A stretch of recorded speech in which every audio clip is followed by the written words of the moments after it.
Tumanggap ng paluto si Tito Otits Ropa. Gumawa tayo ng ginseng honey garlic boneless bangus. Kaya tara, simulan na natin to. Sinimulan ko sa pagsibak ng kalahating kilong kalamansi Ropa. Set aside. Tapos next natin i-grind tong kalahating kilo rin nating bawang. Gagawa kasi tayo ng crispy garlic mga tol. After mag-grind, lagay muna natin sa food pan mga tropa. Tapos set aside muna natin yan. Dito naman, latag na natin tong mga boneless bangus natin. Pigaan natin ng kalamansi para matanggal yung mga lansa niya. Tapos next nating lagyan ng garlic powder. Naglagay na rin tayo dyan ng white pepper mga tropa. At chicken powder, tigi isang kutsarita. Saan natin lagyan ngayon ng chicken oil, saan natin haluin sa kanya maigi para kapit na kapit yung mga aromatics na pinaglalagay natin sa kanya. Tapos marinate natin at least 30 minutes. Ednis na tayo ng kalanpar. Lagay natin tong wok galing wokbang. Check mo, nasa yellow basket ko yan. Lagay tayo ng oil, tapos lagay na natin tong kalahating kilo nating minced garlic. Rektahang sindi na rin ang kalan dito tropa. Lagay natin tong talyasi, tapos lagay tayo ng bagong mantika. Tapos dito naman sa kabila, lagyan na natin ng AP flour itong ating mga marinated boneless bangus tropa.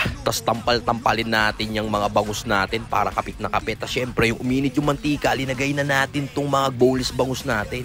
Wala namang special sa pagpiprito dyan tol, wag mo lang susunugin. Dire-diretso lang salang ni Tito Otits ng boneless bangus dyan tropa. Hindi ko na binidyo kasi pare-pareho lang din naman yun eh. Balik naman tayo rito sa linuluto nating fried garlic mga tol. Syempre nung naluto na, lagay na natin dito sa food pan na may paper towel para ganap na ganap talaga tol. Ednis na tayo rito ng kalan, lagay tayo ng wok, tas lagay na tayo ng butter. Bago matunaw, lagay na natin tong isang long neck ng ating wild honey na naroxy ko sa palengke. Tas lagyan na rin natin ng konting tubig tol. Tapos lagay na rin tayo dyan ng light brown sugar at konting toyo para medyo may dark yung kulay niya tropa. Tapos halo-halo lang hanggang sa tuluyan siyang matunaw. Tapos cornstarch slurry lang ginawa nating pinakapampalapot niya. Tapos pag ganyan na yung consistency niya tropa, sip na yan. Sibak na rin tayo ng 1/4 kilo na spring onion tropa, pang garnish yan. Tapos syempre rektahang lapagan na dito sa mga mabibisa nating lagayan ng pagkain tropa. Kita mo naman kung paano tinrabaho ni Tito Otits yan. Tapos tsaka natin inilagay ngayon yung quality